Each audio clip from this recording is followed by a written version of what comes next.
Welcome back, ladies and gentlemen, tankers of Blitz to the channel. Will this be breaking Blitz?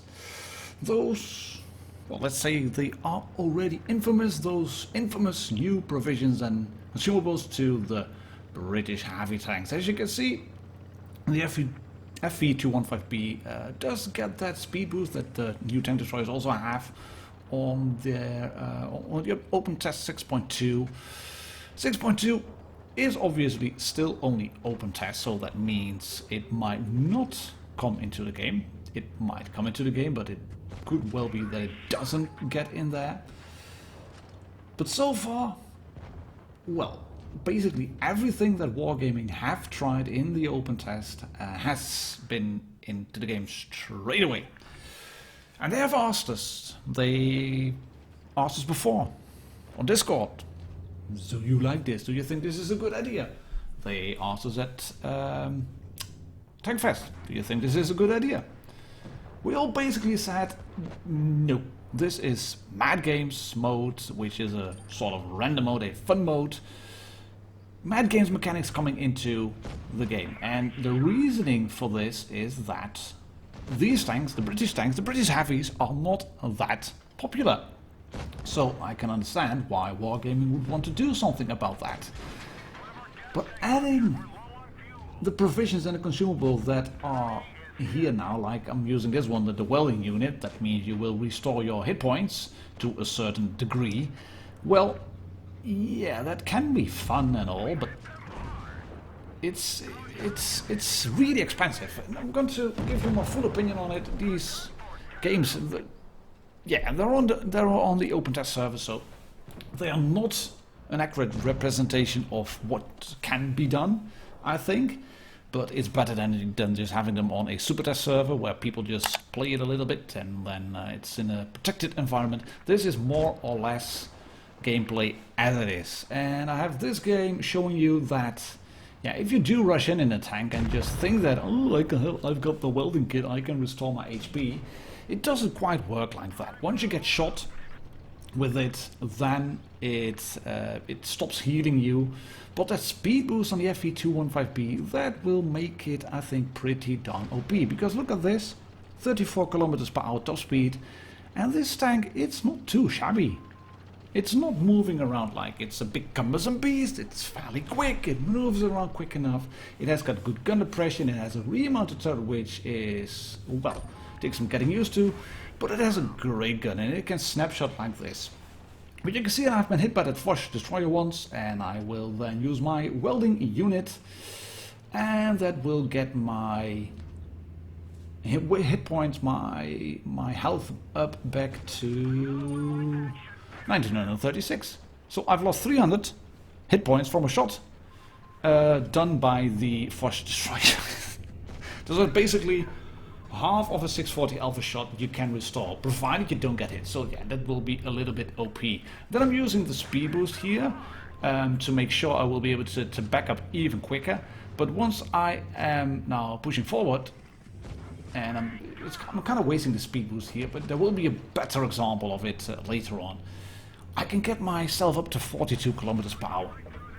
So having a speed boost, that's one thing. Having a speed boost like this FV4005 is using as well, that gives you a better top speed as well.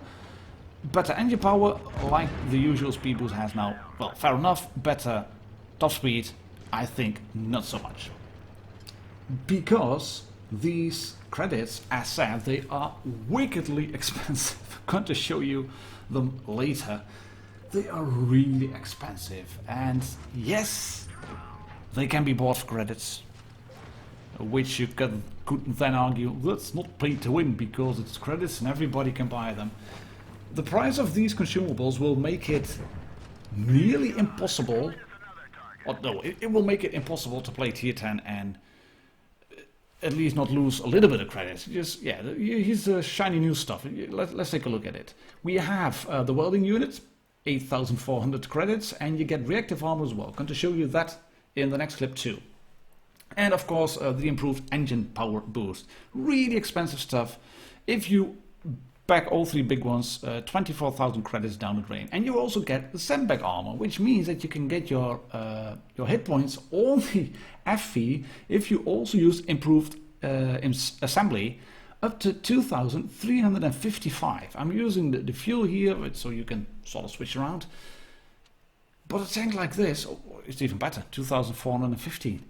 A tank like that, with added hit points and having good reactive armor and the DPM and the gun and then maybe the adrenaline as well, you can just, I don't know, chew through the enemy. And this is a 1 versus 2 situation, as you can see. Look at that, I'm dropping the speed boost, 42 kilometers per hour. That's medium, that's slowish medium top speed. This is not heavy. And I get to the flank at nearly the same time as the FV4 to O2. I bounced this shot and I missed the first one because I was fully on the move and lag and all. And I decided just to push in regardless, get behind this little rock because yeah, it is a 2-on-1. I knew I would lose anyway. But I shoot him here and then I will start using my reactive, my welding unit to get as much hit points back as possible before I start the engagement again and turn the shot into the ground, which is unfortunate. But I bump into him now, then track him in place again, there we go. He gets another shot in, which is a hash round, so not full damage. And then we can shoot him again, there we go, and he gets another shot in on me. And we then finish up with a nice little hash round up the ass, there we go, and then we can start work on this FV215B. And he's got the reactive armor, take a look at this. There it is. I shoot him once for 312, he shoots me back for 33. I can then shoot him again. Through the drive wheel, 335.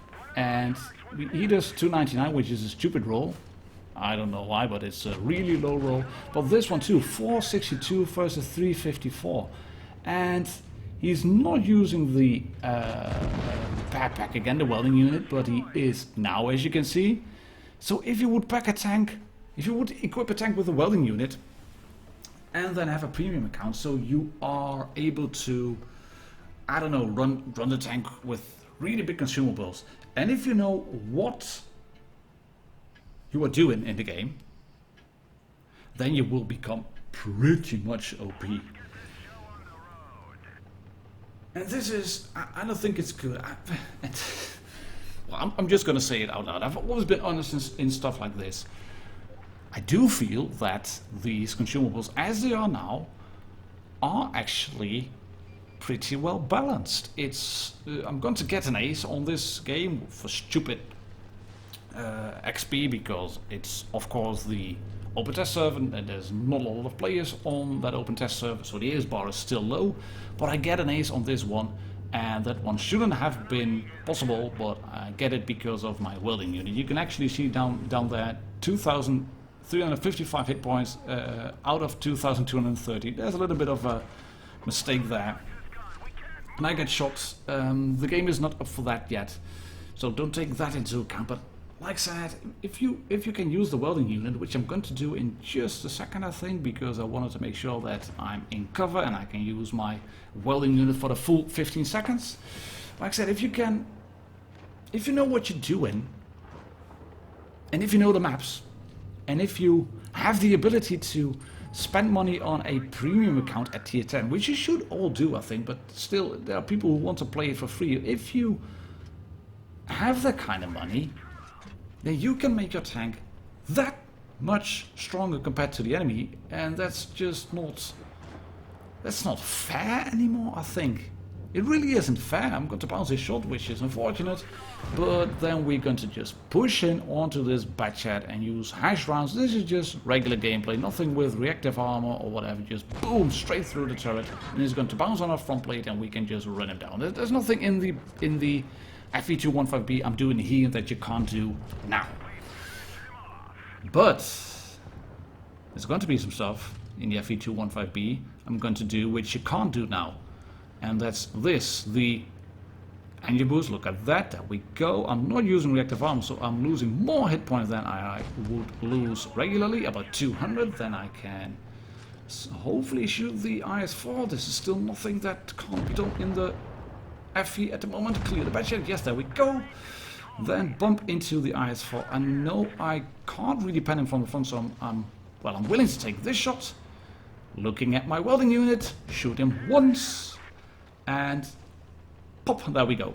Look at that, 875, 875, 890, and I get him down to a one shot for me, but I've got 463 left, so that means he has to get a good roll in on me in order to clean, and I can use APCR, shoot him, there we go, back to AP, nice roll, lovely. And this is an ace, but this one was made possible due to the welding unit. And if you can get aces and win games because you can afford consumable that someone else can't, I think it's bad for the game. Will it break the meta? Nah. It's fairly well balanced. But I think it will be bad for the game because the game has to be fair and equal to all players. That's it for today, ladies and gentlemen, tankers of this universe. I'll catch you all on the next video. Cheers, happy tanking.